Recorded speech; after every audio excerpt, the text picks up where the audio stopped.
We are here to talk about morning sickness. Horrible, terrible morning sickness.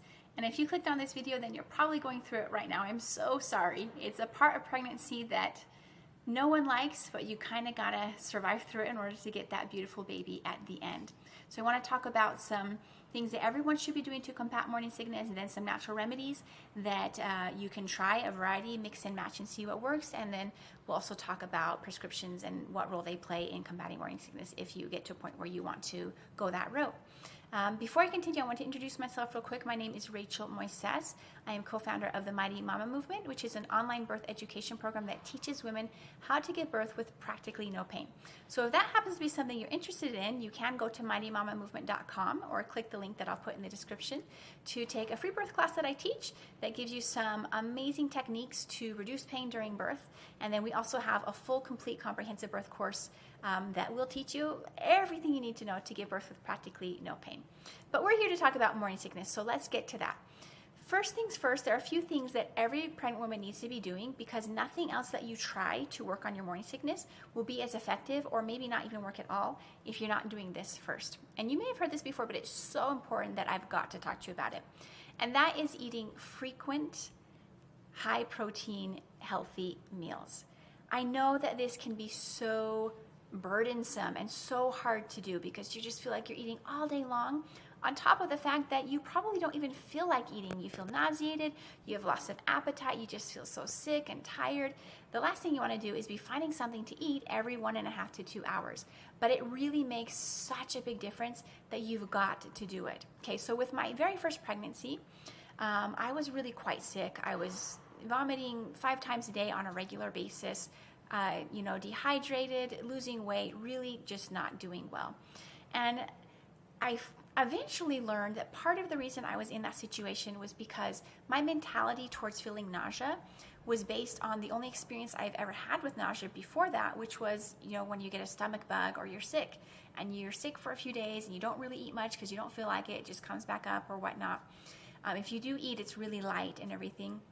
And so I stuck with that approach during my pregnancy, and it didn't go well for me. Okay, it really makes things worse if you're not eating on a frequent basis. And when I finally learned that, finally accepted it, finally gave it a try, it made a huge difference. I still felt sick a lot. It's not going to cure your morning sickness, but you will definitely be vomiting less, and overall your nausea should decrease. Even if you get to a point where you are feeling like, I'm feeling already kind of sick, it's better to eat. Just take a few bites, take it slow, take a few more bites, see how it goes, and your nausea may start to dissipate a little bit, and you'll get kind of past that point where you're worried that it's going to come back up. And honestly, if it does come back up, then it sort of resets your system, and you can start over, eat, and then in 1.5 to 2 hours, eat again and stick with it. Another important thing about eating is that you need to especially have a good high-protein breakfast. I know in the United States, and I think a lot of countries, breakfasts tend to be really high carb and not high protein. For me, that's definitely the case. My breakfast is like 100% carbs pretty much. But when you're pregnant, you've got to change that. You've got to find something with high protein that you can eat to start your day off well. Another thing you can do if you're having stomach pains and nausea in the middle of the night is just have something by your bed that you can snack on in the middle of the night. Because really, 8 hours is a long time to go without eating. When I'm telling you, you've got to eat every 1.5 to 2 hours. Now, hopefully in the middle of the night, you shouldn't have to snack on something more than once. But it's really, you're going to want it there by your bed, so you don't have to get up. And I mean, I honestly would just choose to feel sick than not to go through getting up again on top of the potty breaks and everything. So that's a good tip. And also, before you get out of bed, you can even eat a snack. Stay in there for 15-20 minutes and then get up, and that should help you start your day off a little bit better. Along with eating frequent regular meals is drinking a lot. Just even mild dehydration will really exacerbate your nausea. And obviously you're pregnant, your blood volume's increasing, you're creating a body. You need a lot of water when you're pregnant. And so it's easy to get even mildly dehydrated because of the increased intake of water that you need. If drinking plain water makes you sick, which does happen to a lot of women, it happened to me, you can do lemon water or emergency and mix that in with your water, and that should make it so that you can get the water down, and actually it helps with nausea on top of it, so it's a great tip to do. Another thing you can do with water is drink it in between your meals, because that makes it so that during your mealtime you're not sort of diluting the hydrochloric acid in your stomach, which helps with digestion, and then that can help reduce your nausea. Okay, so as far as meals go, and I don't know, protocol around your meals, that's what it is. Eat frequently, eat high protein, stay away from sugar because it really is going to make things worse, and it's just worth it. It's really worth the benefit to not do that. Some people will say also if they cut out dairy, they notice a big difference. You can experiment with things like that, but the basic principles are high protein, very low sugar, which includes white flour. Okay, if you're going to eat healthy carbs, whole grains, that's better because it does have some protein in it and everything, but especially white flour, and then just flat out sugar you really want to avoid while you're feeling so sick. Okay, so let's talk about some natural remedies, that we can call them, things that can help further decrease your nausea after you've established that habit of eating frequently. The first one I talk about is ginger. It's really kind of miraculous. I find with all these natural remedies, some of them will work really well for you. Sometimes they'll work just for a little while and then not for long, or sometimes you just kind of get sick of one of them, so then you want to switch to another. So we're going to talk about lots of things you can try to see what works best for you and which is the most sustainable for you, as far as that it keeps working and you don't get sick of it. Ginger helps a lot. You can get ginger chews, kind of like candied ginger. You can boil ginger in water, just make like a ginger tea. Even ginger ale, some people say there's enough ginger in that to help. You want a natural ginger ale that doesn't have high fructose corn syrup and very much sugar, but really the best is a ginger tea that you can sip on. Like if just throughout the day, keep sipping, keep sipping. Other teas you can try are chamomile tea and peppermint tea. The smell and the actual consuming it really can help calm nausea, and sometimes have a pretty miraculous effect. So give that a try. Another thing you can do is papaya enzyme tablets. It's a digestive enzyme that you can take right after your meals, and this just helps your body with the digestion, which will also help decrease nausea. And another thing that can kind of have a similar effect is to eat a grapefruit after each of your meals. So if you have access to grapefruits, if it's the right season, you can try that instead of the papaya enzymes, or if you'd rather just down a papaya enzyme tablet. Both of those will really help. Okay, so let's see. Another thing that a lot of women have good success with is acupressure. So you can actually go to an acupuncturist and get pressure done, but you're going to find that that can help a lot, but you need something that's more consistent too, because you can't be going, I assume, to the acupuncturist every single day. So you can get the C-bands that are made for motion sickness, like on a boat, or they even have these bracelets that you put on, and it sends an electric shock to your pressure points on your wrists. And a lot of women say that those make a big difference and really help keep the nausea at bay. So that may be something that you want to try.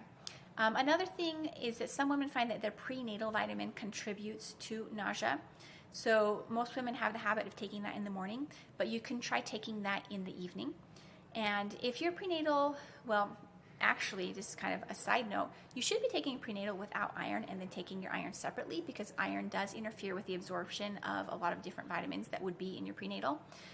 So especially iron, you might want to try taking that in the evening. And also, if your iron supplement, you suspect it is causing you nausea, you can test it out pretty easy by just not taking it for a few days and see if it helps. We recommend Floridix. It's a plant-based liquid iron, easy for the body to absorb, and usually doesn't come with the negative side effects that iron will often give you during pregnancy. So consider doing that. Another one that you can take is vitamin B6 and magnesium. So those are two supplements. Your prenatal, if you're taking one, which you should be, probably has vitamin B6, but that's not usually enough to really combat morning sickness. You'll need to talk to your healthcare provider to know exactly what dosage of vitamin B6 you should be taking, but most women who have severe morning sickness will take that 3 times a day and find that it helps. So talk to your healthcare provider to know your dosages and really give that a try. Same thing with magnesium. You want to get that in a separate supplement and talk to your doctor about how much you should be taking.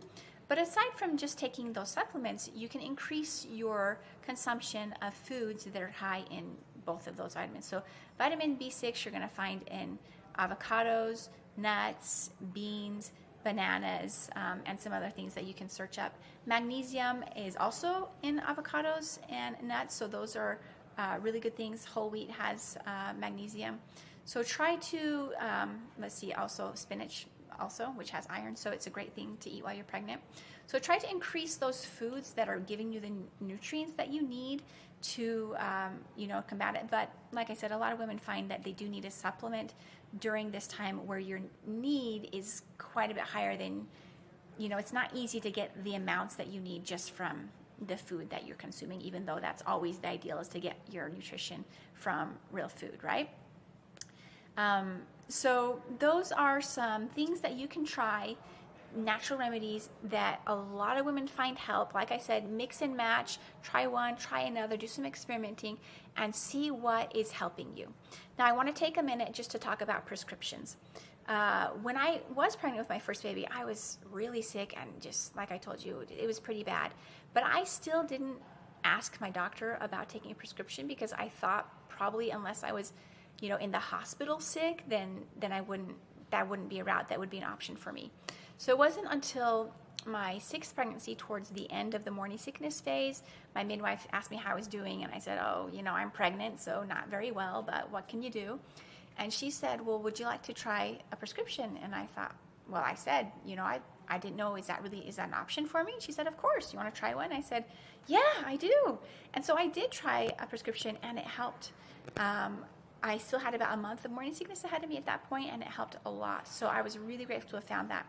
And then with my seventh pregnancy, the day I took my pregnancy test and found out I was pregnant, I contacted my midwife and said, I want to come in for a prescription. I want it today, because I was already starting to feel a little bit of nausea and just dreading going through that all over again. I do want to say about prescriptions, they don't always work, and sometimes they're going to have side effects that are going to make it so that it's not worth it. With my eighth pregnancy, unfortunately, the same prescription I had used with my seventh that had really been a lifesaver, it didn't work. So I tried another one. It had side effects I couldn't take. I tried another one, more side effects. I didn't find a prescription with my eighth pregnancy that worked for me without side effects that I could handle. So I don't discount that as something that you don't want to try unless you're really against ever taking medications. If you're feeling really sick and it's interfering with the quality of your life, which it will be, that's just the way it is, then consider that. But also, the things that I talked about before this, even if you take a prescription, they're going to help. They're going to help you have a healthy pregnancy. They're going to still help you feel better overall and make it more likely that prescription will work for you. So even if that's your plan of action, don't rely solely on the prescription. Do the things that I talked about, at least one or two of them. The meals, and the water, that's something you all have to do. Then try one or two of the other natural remedies to support the prescription and support your health throughout your pregnancy. So if you have questions, you can comment below, and I'll answer those for you as quick as I can.